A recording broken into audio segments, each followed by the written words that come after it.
masih bersama kami di Berita Padang. Bagi Anda yang baru saja bergabung, kami hadirkan kembali 3 berita utama pada pagi hari ini.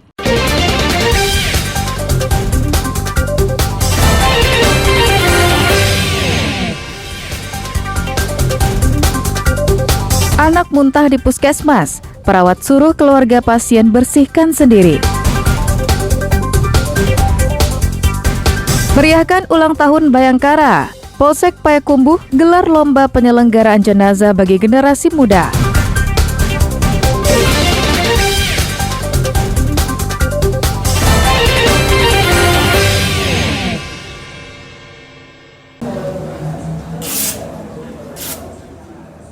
Sebagai bentuk keprihatinan kondisi saat ini, karena penyelenggara jenazah masih didominasi orang yang lanjut usia.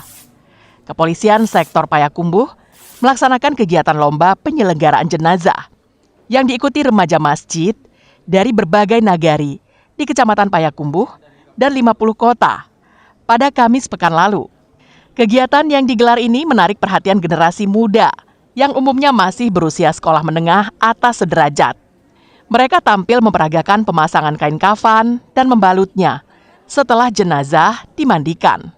Kapolsek Payakumbuh, AKP Apriman Sural mengungkapkan, saat ini banyak generasi muda yang memahami proses penyelenggaraan jenazah, mulai dari memandikan, mengafani, serta menyalatkan. Namun mereka tidak memiliki keberanian untuk tampil dalam menyelenggarakan jenazah di daerah mereka masing-masing. Kegiatan yang digelar sebagai upaya antisipasi kelangkaan penyelenggaraan jenazah di tengah-tengah masyarakat. Selain menyemarakan hari ulang tahun ke-78 Bayangkara yang diperingati setiap tanggal 1 Juli.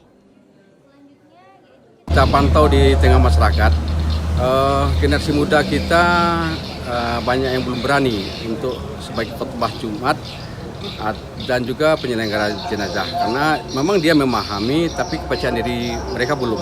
Dengan adanya lomba ini kita tumbuhkan kembali semangat kepercayaan diri mereka supaya dia bisa tampil di tengah masyarakat. Penyelenggara jenazah pada umumnya banyak yang tua-tua, jadi kita tumbuhkan bibit-bibit baru dari generasi muda. Selain lomba penyelenggaraan jenazah, juga digelar lomba khutbah Jumat. Belasan kelompok dari seluruh nagari di Payakumbuh mengirimkan wakilnya. Ilasul Ihsan melaporkan dari Payakumbuh. Yang penting bisa dicatat untuk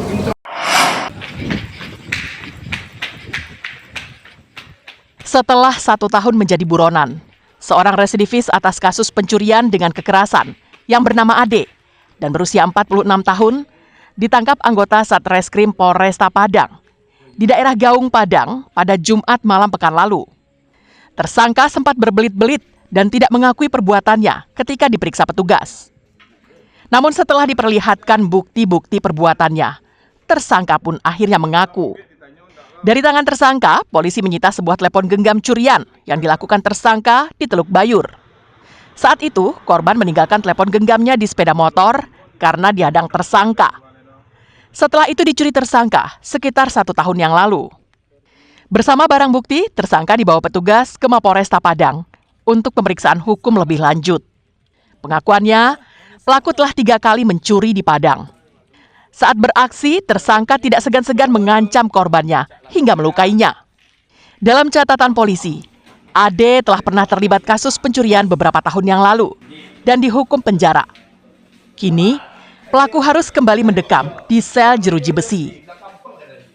Karena korban dihadang, diancam dan dibawa ke tempat sepi.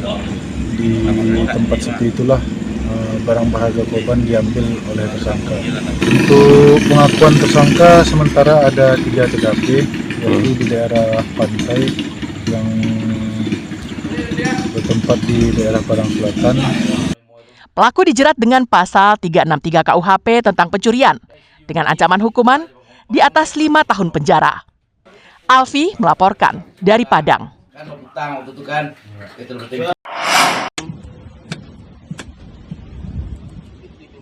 Tim Mata Elang Satres Narkoba Polres Pariaman menangkap 2 pengedar ganja di kawasan Pantai Sunur Pariaman pada Rabu pekan lalu. Mulyadi dan Fauzi tidak berkutik karena polisi menemukan barang bukti 2 paket ganja ukuran sedang yang siap diedarkannya. Dalam pemeriksaan polisi, kedua tersangka ini mengaku memilih para remaja kampung sebagai konsumennya. Yang daya belinya rendah, maka pelaku menjual ganjanya dalam paket-paket kecil.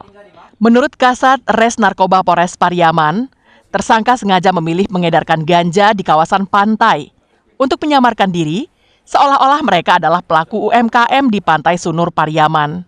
Selain ganja, polisi juga menyita uang ratusan ribu rupiah yang diduga dari hasil penjualan ganja, kertas pembungkus, dan sebuah telepon genggam. Jadi berdasarkan lidik kita di lapangan, pasarnya adalah warga setempat yang ada di lingkungan daerah wisata.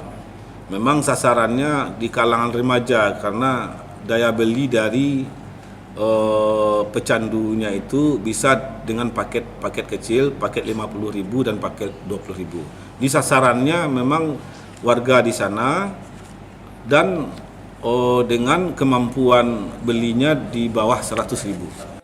Kedua tersangka terancam hukuman maksimal 20 tahun penjara karena melanggar Undang-Undang Nomor 35 Tahun 2009 tentang narkotika. Eki Rafki melaporkan dari Pariaman.